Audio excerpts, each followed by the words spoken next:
ನಾನು ಅತ್ಯಂತ ಕೆಟ್ಟ ಪರಿಸ್ಥಿತಿಯಲ್ಲಿ ಎಂಎಲ್ಎ ಆಗಿದ್ದೀನಿ. ಕ್ಷೇತ್ರದ ರಸ್ತೆಗಳು ಗುಂಡಿ ಬಿದ್ದಿವೆ, ಕೆರೆ ಕಟ್ಟೆಗಳು ಒಡೆದಿವೆ. ಅನುದಾನ ಕೊಡಿ ಅಂತ ಸಿಎಂಗೆ ಸಾಕಷ್ಟು ಸಲ ಮನವಿ ಕೂಡ ಮಾಡಿದ್ದೀನಿ. ಆದರೆ ಸರ್ಕಾರದಿಂದ ಅನುದಾನ ಕೊಡುವ ಕೆಲಸ ಆಗಲಿಲ್ಲ. ಕೆಆರ್ಪೇಟೆ ಜೆಡಿಎಸ್ ಶಾಸಕ HT ಮಂಜು ಅಳಲು ತೋಡಿಕೊಂಡಿದ್ದಾರೆ. ಕೆಆರ್ಪೇಟೆಯಲ್ಲಿ ಆಗಿರುವಂತಹ ಘಟನೆ ಇದು. ಯಾಕಾದ್ರೂ MLA ಆದೆ ಅಂತ ಹೇಳಿ ನನಗೆ ಸದ್ಯಕ್ಕೆ ನೋವು ಕಾಡ್ತಾ ಇದೆ. ಅಧಿವೇಶನದಲ್ಲಿ ಮತ್ತೆ ಅನುದಾನಕ್ಕೆ, ಕ್ಷೇತ್ರದ ಅನುದಾನಕ್ಕೆ ಬೇಡಿಕೆಯನ್ನ ಇಡ್ತೀನಿ. ಸ್ಪಂದಿಸದೇ ಇದ್ದರೆ ಪಾದಯಾತ್ರೆ ಮಾಡ್ತೀನಿ ಅಂತ ಹೇಳಿ ಮಂಜು ಮಾತಾಡಿದ್ದಾರೆ.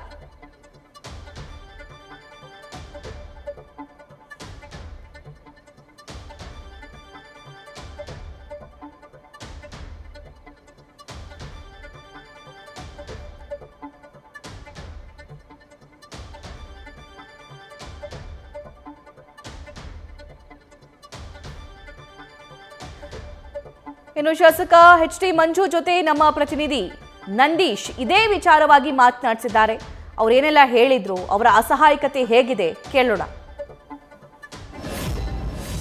ಕ್ಷೇತ್ರಕ್ಕೆ ಅನುದಾನ ಸಿಗ್ತಾ ಇಲ್ಲ, ರಸ್ತೆ ಗುಂಡಿಗಳನ್ನ ಮುಚ್ಚೋಕೆ ಆಗ್ತಾ ಇಲ್ಲ, ಒಡೆದಿರುವಂತಹ ಕೆರೆ ಕಟ್ಟೆಗಳನ್ನ ಸರಿಪಡಿಸೋದಕ್ಕೆ ಆಗ್ತಾ ಇಲ್ಲ ಎಂಬುದು ಮಂಡ್ಯದ ಕೆಆರ್ಪೇಟೆ JDS ಶಾಸಕರ ಒಂದು ಅಸಮಾಧಾನ ಇರುವಂತದ್ದು. ಇನ್ನು ಈ ಕುರಿತು ಕಾಂಗ್ರೆಸ್ ಸರ್ಕಾರದ ವಿರುದ್ಧ ಇದೀಗ ಪಾದಯಾತ್ರೆಯನ್ನ ಮಾಡುವುದಕ್ಕೆ ಕೆಆರ್ಪೇಟೆ ಶಾಸಕರಾದಂಥ HT ಮಂಜು ಅವರು ಮುಂದಾಗಿದ್ದಾರೆ. ನಮ್ಮ ಜೊತೆ ಅವರೇ ಇದ್ದಾರೆ, ನೇರವಾಗಿ ಅವ್ರನ್ನೇ ಮಾತನಾಡಿಸ್ತೀನಿ. ಸರ್, ಯಾವ ಪರಿಸ್ಥಿತಿ ಇದೆ ಸರ್? ನಿಮಗೆ ಅನುದಾನ ಸಿಗ್ತಾ ಇದೆಯಾ, ಏನು ಹೇಳ್ತೀರಾ? ಈಗ ತಮಗೆ ಗೊತ್ತಿರೋ ಹಾಗೆ ನಾನು 2-3 ಅವಸರು ಸಹ ಚರ್ಚೆ ಮಾಡಿದ್ದೀನಿ. ಫ್ಲಡ್ಡಲ್ಲಿ ಆದಂಥ ಕೆರೆಗಳ ವಿಚಾರದಲ್ಲಿ ಅನುದಾನ ಕೊಡಿ. ಇವತ್ತು ಒಂದು ಕೆರೆ ಕಟ್ಟೆ ಕಟ್ಟಲಿಕ್ಕೆ 100 ಕೋಟಿ ದುಡ್ಡು ಬೇಕಾಗುತ್ತೆ. ತಾಂತ್ರಿಕವಾಗೂ ಸಮಸ್ಯೆಗಳಿದೆ. ನಾವು ಇರುವಂಥ ಜಲಸಂಪನ್ಮೂಲನ ಬಳಸ್ಕೊಳ್ಳಿಕ್ಕೆ ಇದು ಮಳೆ ಆದ ಸಂದರ್ಭದಲ್ಲಿ ಕ್ಯಾಚ್ಮೆಂಟ್ ಏರಿಯಾದಲ್ಲಿ ಕೆರೆ ಕಟ್ಟಿದ್ದಾರೆ ನಮ್ಮ ಪೂರ್ವಿಕರು. ಆ ಕೆರೆ ಕಟ್ಟೆ ಒಡೆದೋಗಿರೋದನ್ನ ದುರಸ್ತಿ ಮಾಡಿಸ್ಕೊಡುವಂಥದ್ದು ಸರ್ಕಾರದ ನಿಮ್ಮ ಕೆಲಸ. ಆ ಕೆಲಸ ಮಾಡಿಕೊಟ್ರೆ ಆ ಭಾಗದ ರೈತರು ನೆಮ್ಮದಿಯ ಜೀವನ ಮಾಡ್ತಾರೆ ಅಂತ ಅದಕ್ಕೆ ಪೂರಕವಾಗಿ ಸ್ಪಂದಿಸುವಂಥ ಕೆಲಸ ಸರ್ಕಾರ ಇಲ್ಲಿವರೆಗೂ ಸಹ ಮಾಡಿಲ್ಲ. ಜೊತೆಗೆ ಈ ವರ್ಷ ಆದಂಥ ಫ್ಲಡ್ಡಲ್ಲಿ ಮತ್ತು ಹಿಂದೆ ಆದಂಥ ಫ್ಲಡ್ಡಲ್ಲೂ ಸಹ ಮಾದಿಹಳ್ಳಿ ಮತ್ತು ಚೌಡೇನಹಳ್ಳಿ ಬ್ರಿಡ್ಜ್ ಹೋಗಿತ್ತು. ಆ ವಿಚಾರವಾಗಿ ಮಾನ್ಯ ಇದು ಇರಿಗೇಷನ್ ಡಿಪಾರ್ಟ್ಮೆಂಟ್ ಬರುವಂಥದ್ದು ಮನೆ ಉಪಮುಖ್ಯಮಂತ್ರಿಗಳನ್ನ ಮನವಿ ಮಾಡ್ಕೊಂಡ್ವಿ. ಅದಕ್ಕೆ ಒಂದು 10 ಕೋಟಿ ಕೊಟ್ಟಿದ್ದಾರೆ ಅದನ್ನು ಬ್ರಿಡ್ಜಸ್ ಮಾಡಲಿಕ್ಕೆ. ಆದರೆ ಮೇಲ್ಗಡೆ ಬರುವಂಥ ಕೆರೆಗಳು, ಸರಣಿ ಕೆರೆಗಳು, ಉಬ್ನಳ್ಳಿ ಇರ್ಬೋದು, ಮಾವಿನಕಟ್ಟೆ ಕೊಪ್ಪಲು, ಲೋಕನಹಳ್ಳಿ, ಅಗ್ಲಯ್ಯ, ಈ ಕೆರೆಗೆ ಸಂಬಂಧಪಟ್ಟಂತೆ ಎಷ್ಟೇ ಮನವಿ ಮಾಡಿಕೊಂಡ್ರು ಸಹ ಕೆರೆ ಒಡೆದೇ ಹೋಗಿದೆ. ಕನಿಷ್ಠ ಪಕ್ಷ 1000 ಎಕರೆ ಯಾವುದೇ ರೀತಿ ಬೇಸಾಯ ಮಾಡ್ತಾ ಇಲ್ಲ. ಅಂಥ ಸಂದರ್ಭದಲ್ಲಿ 4-5 ಅವಸಲು ಮನವಿ ಮಾಡ್ಕೊಂಡಿದ್ದೀವಿ. ಭರವಸೆ ಕೊಟ್ಟಿದ್ದಾರೆ.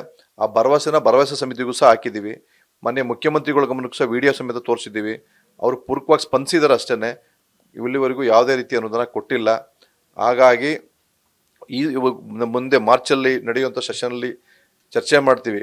ಪೂರಕವಾಗಿ ಸ್ಪಂದಿಸಲಿಲ್ಲ ಅಂತಂದರೆ ನಮ್ಮ ಪಕ್ಷದ ರಾಜ್ಯ ಘಟಕದ ಯುವ ಘಟಕದ ಅಧ್ಯಕ್ಷರಾದ ನಿಖಿಲಣ್ಣವರು, ಕುಮಾರಣ್ಣವರ ಮುಖಾಂತರ ಚಾಲನೆ ಕೊಡಿಸ್ಕೊಂಡು ಏಪ್ರಿಲ್ ಮೇ ತಿಂಗಳಲ್ಲಿ ಸಂಬಂಧಪಟ್ಟ ಎಲ್ಲಿ ಯಾವ ಗ್ರಾಮದಲ್ಲಿ ಒಡೆದೋಗಿದೆ ಅಲ್ಲಿಂದ ಪಾದಯಾತ್ರೆ ಮಾಡುವಂಥ ಒಂದು ಯೋಜನೆನ ಹಾಕೊಂಡಿದ್ದೀವಿ, ಮಾಡ್ತೀವಿ. ಹೋರಾಟದ ಮುಖಾಂತರ ಆ ಭಾಗದ ರೈತರಿಗೆ ನ್ಯಾಯ ಕೊಡಿಸುವಂಥ ಕೆಲಸನ ಮಾಡ್ತೀವಿ. ಸರ್, 3-4 ಎಲ್ಲಾ ಕಡೆಗೂ ಕೂಡ ಬರೀ 3-4 ಕಡೆ ರಸ್ತೆ ಸರಿ ಇಲ್ಲ ಅಂತಲ್ಲ, ಇಡೀ ಕ್ಷೇತ್ರದಂತ ರಸ್ತೆಗಳು ಹದಗೆಟ್ಟಿದೆ. ಆ ನಿಟ್ಟಿನಲ್ಲಿ ಯಾವ ಪರಿಸ್ಥಿತಿ ಸರ್? ಜನರು ಏನ್ ಹೇಳ್ತಾ ಇದಾರೆ ಅಂತ ನಿಮ್ಗೆ? ಇಡೀ ನನ್ನ ಕ್ಷೇತ್ರದ ಎಲ್ಲಾ ರಸ್ತೆಗಳು ಸಹ ಹದಗೆಟ್ಟಿದೆ. ಅದನ್ನ ಮಾನ್ಯ ಮುಖ್ಯಮಂತ್ರಿಗಳು ಬಂದ ಸಂದರ್ಭದಲ್ಲಿ ಎಲ್ರಿಗೂ ಹೇಳಿದೆ, ಸರ್ ನನಗೆ ವಿಶೇಷ ಅನುದಾನ ಬೇಡ ಸರ್, ಮಂಡಿ ಉದ್ದ ಇರುವಂತ ರಸ್ತೆ ಗುಂಡಿ ಮುಚ್ಚುವಂತ ಕೆಲಸ ಮಾಡಿಕೊಡಿ, ಅದಕ್ಕೆ ಕನಿಷ್ಠ ಅನುದಾನ ಕೊಡಿ, ವಿಶೇಷ ಅನುದಾನ ಬೇಡ ಅಂತ. ಅದಕ್ಕೆ ಅವರು ಪೂರಕವಾಗಿ ಸ್ಪಂದಿಸಿದ್ರು. ಯಾವುದೇ ರೀತಿ ಅನುದಾನ ಕೊಡುವಂಥ ಕೆಲಸ ಆಗ್ತಾ ಇಲ್ಲ. ಮಾನ್ಯ ಜಿಲ್ಲಾ ಉಸ್ತುವಾರಿ ಮಂತ್ರಿಯವ್ರನ್ನೂ ಸಹ ನಾನು ತಮ್ಮ ವಾಹಿನಿ ಮುಖಾಂತರ ಮನವಿ ಮಾಡ್ಕೋತೀನಿ. ಈ ವಿಚಾರದಲ್ಲಿ ರಾಜಕಾರಣ ಬೇಡ. ನೀವು ಬಂದಂಥ ಸಂದರ್ಭದಲ್ಲಿ ಅಕ್ಕೆಬಾಳಲ್ಲಿ ಸಮಗ್ರ ಜಿಲ್ಲೆಯ ಅಭಿವೃದ್ಧಿ ನನ್ನ ಗುರಿ ಅಂತ ಹೇಳಿದ್ರಿ. ಆ ಮಾತಿಗೆ ನೀವು ಸೀನಿಯರ್ ಇದ್ದೀರಿ. ತಾವು ಕ್ಷೇತ್ರದ ಅಭಿವೃದ್ಧಿಗೆ ಪೂರಕವಾಗಿ ನನ್ನ ಕ್ಷೇತ್ರದ ಅಭಿವೃದ್ಧಿಗೆ ಸಂಬಂಧಪಟ್ಟ ಇಲಾಖೆಯಿಂದ ಬರುವಂಥ ಅನುದಾನಗಳ ಬಗ್ಗೆ ಒಂದು ಉದಾರವಾದ ಮನಸ್ಸು ಮಾಡಿ ಅಭಿವೃದ್ಧಿಗೆ ಪೂರಕವಾಗಿ ಸ್ಪಂದಿಸುವಂಥ ಕೆಲಸ ಮಾಡಿ. ಇದಿಷ್ಟು ಕೆಆರ್ಪೇಟೆಯ ಶಾಸಕ HT ಮಂಜು ಅವರ ಅಸಹಾಯಕತೆಯ ಮಾತುಗಳು. ಕೆಟ್ಟ ಪರಿಸ್ಥಿತಿಯಲ್ಲಿ ನಾನು ಶಾಸಕನಾಗಿದ್ದೇನೆ, ಜನರಿಗೆ ಕೊಟ್ಟಂತ ಭರವಸೆಯನ್ನ ಈಡೇರಿಸಲು ಆಗದಂತ ಪರಿಸ್ಥಿತಿಯಲ್ಲಿ ಇದ್ದೇನೆ ಎಂಬ ನಿಟ್ಟಿನಲ್ಲಿ ಅಳಲನ್ನ ತೋಡ್ಕೊಳ್ತಾ ಇರುವಂತದ್ದು. ಕ್ಯಾಮ್ರಾ ಪರ್ಸನ್ ಹರ್ಷಿತ್ ಜೊತೆ Nandish, news first, KR Pete. News first, ನಿರ್ಭೀತಿಯಿಂದ ನಿಮ್ಮ ಪರವಾಗಿ.